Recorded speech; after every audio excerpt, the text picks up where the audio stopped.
Frédéric Torrente, bonsoir.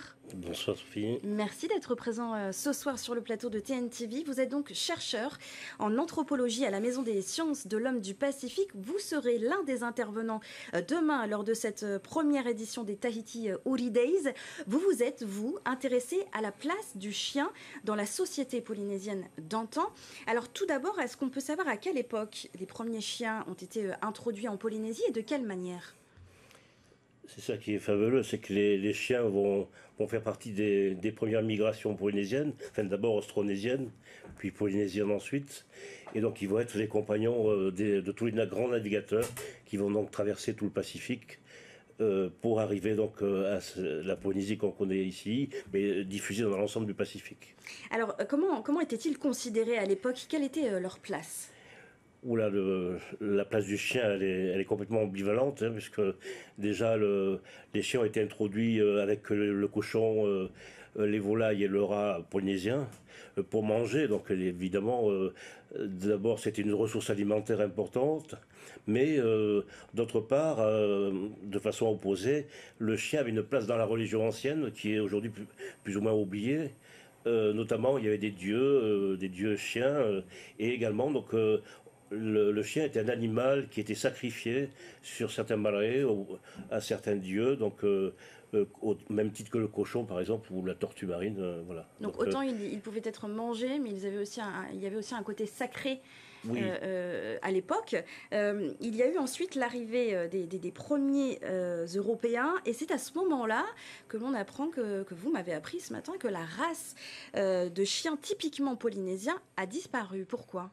Oui, alors ça c'est les résultats des recherches des archéologues très poussées, notamment avec la génétique. Hein, donc on sait dans différentes études, comme chez les Maoris en Nouvelle-Zélande par exemple, que le chien donc a diffusé sur les pirogues, donc qui était un peu plus proche du loup, hein, comme race, c'est-à-dire race primordiale.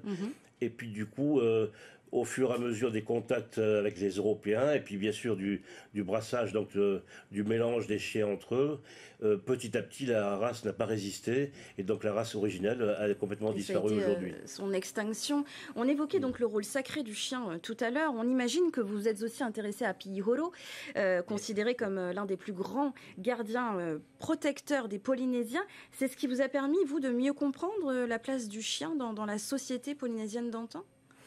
Oui, alors le chien Pihoro, en tout cas le Taura, hein, donc c'est un ancêtre, un animal totémique, hein, puisque c'est le véhicule d'un ancêtre qui revient.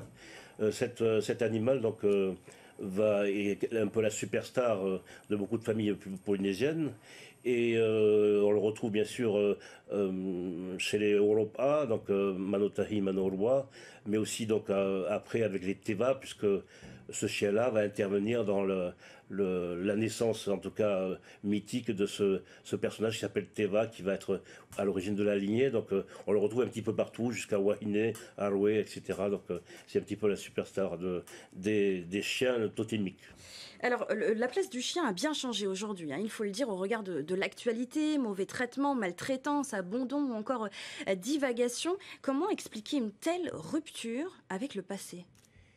Mais d'abord, elle est simple, c'est tout le passage déjà à la christianisation, où les rites anciens liés donc à la religion ancienne vont disparaître. Donc déjà, il y aura toutes les pratiques qui vont disparaître, et donc du coup, le prestige du chien, lui, va bien sûr diminuer, ou voire quasi disparaître, parce qu'il n'y a plus les rites. Bien sûr, le chien est toujours le compagnon, l'ami de l'homme, donc de toute façon, il va servir toujours de gardien dans les unités familiales.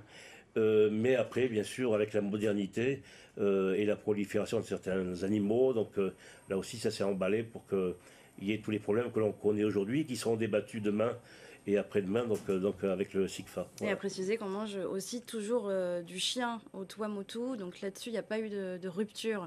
Merci beaucoup, Frédéric Torrente, d'avoir été notre invité.